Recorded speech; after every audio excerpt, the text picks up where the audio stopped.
lagi daw niya akong pinapanood. Kaya, sige, try nating tingnan itong x-ray niya.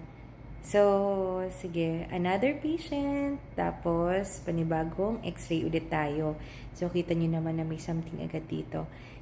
Ngayon, ang backstory nito is, year 2019, nagkaroon daw siya ng TB. At ito ang kanyang x-ray. So, kung titingnan mo nga naman, pagka chinek mo, medyo payat, no? Payat yung patient natin. Okay naman yung trachea niya, midline, ito.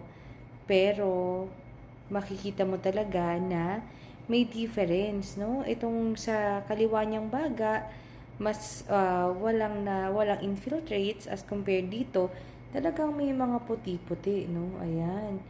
Okay, so malamang sa malamang itong patient na ito ay merong mga sintomas ng TB, lalo na kapag ganito. Baka nga mamaya meron niyang pag dumadahak ay merong dugo. Pwedeng matagal na yung kanyang pag-ubo, namamayat, walang ganang kumain. Pwede naglalag na tuwing hapon, masakit ang likod, masakit ang dibdib sa kanan. Kasi ang kanyang tama ay nasa kanan. Ngayon, pinayuhan siya na maggamutan at sabi naman niya, sa story niya is, nakapag-treatment siya ng 6 months. So, ngayon, after ng 6 months, ito na yung kanyang x-ray. Tapos, ito na yung x-ray niya after niyang maggamutan. Kaya, kayo, kapag halimbawa, pinayuhan kayo ng doktor ninyo na maggamutan para sa tuberculosis, mas maganda makapaggamutan kayo. Kapag inadvisean kayo na maggamot na ngayon, maggamot na kayo. Kasi, ang worry kasi natin dyan, baka mamaya magkaroon ng uka-uka na yung baga ninyo, baka magka-necrosis na, mamatay na yung lungs, yung area ng lungs ninyo because of the infection of tuberculosis. So, may pag-asa, kita nyo, nagkaroon ng difference. And then recently, nagpa-x-ray daw ulit siya. At ang basa ay ganito. Ayan, ito yung naging basa. Ang sabi, merong residua from the prior infection. Pero sige, explain natin yan. Para mas madali, pinagtabi-tabi na natin yung kanyang baga or yung kanyang x-ray. Ito yung x-ray niya nung una, ito yung pangalawa, ito yung pangatlo. Kung makikita nyo din, no, pati yung sa katawan, mas parang payat na payat siya dito, no? As compared dito, medyo tumaba-taba na as compared dito sa pangatlo.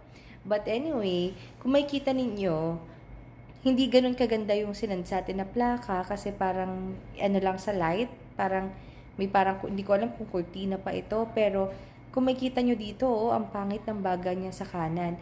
Pwede ngang sorry. Pwede ngang isipin ko na etong kahit maggamutan yan, hindi pa rin mag-i-improve ng ganito. Kaya nakakagulat, nag-improve ng ganito din yung baga niya. And then, nagpa-x-ray siya, although wala akong ma-appreciate dito na parang may TB, pero kasi syempre dahil hindi ganun kaganda yung naipasa sa ating plaka, mas maganda pa rin ang basa ng radiologist kasi mas kita nila or mas hawak nila yung plaka, mas kita nila kung ano yung findings dyan. Ngayon, eto na yung basa. So, ang sabi, meron daw minimal fibronodular densities are noted in the right apex. So, kung dito yon, ito yung latest, pwedeng dito meron siyang nakita, yung nagbasa niyan, pero hindi lang natin ma-appreciate. So, ibig sabihin niyan, meron pa rin natira na parang peklat-peklat. Tapos, heart is not enlarged, hindi naman talaga malaki yung puso niya kahit nung una.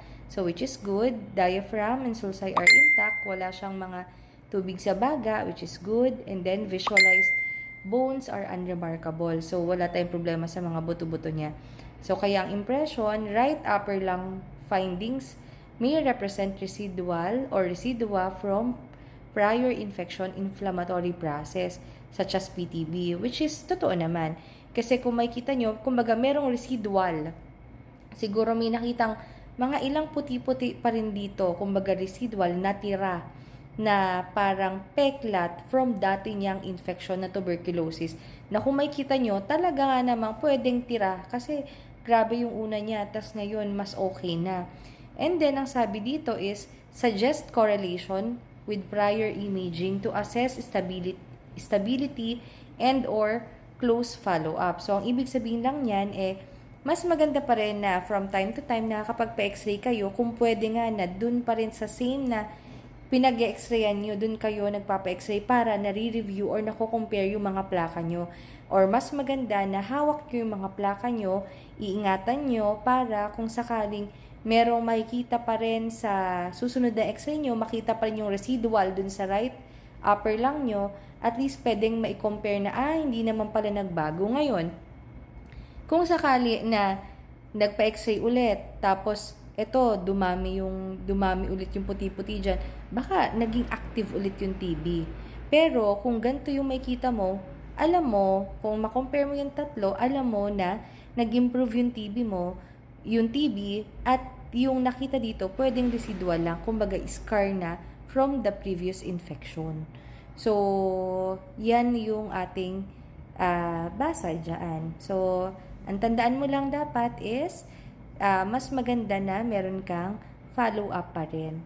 So, para lang makita kung nagpo-progress or hindi naman or stable lang yung iyong TB or kumbaga scar na siya, napatay na yung bacteria ng tuberculosis sa baga mo.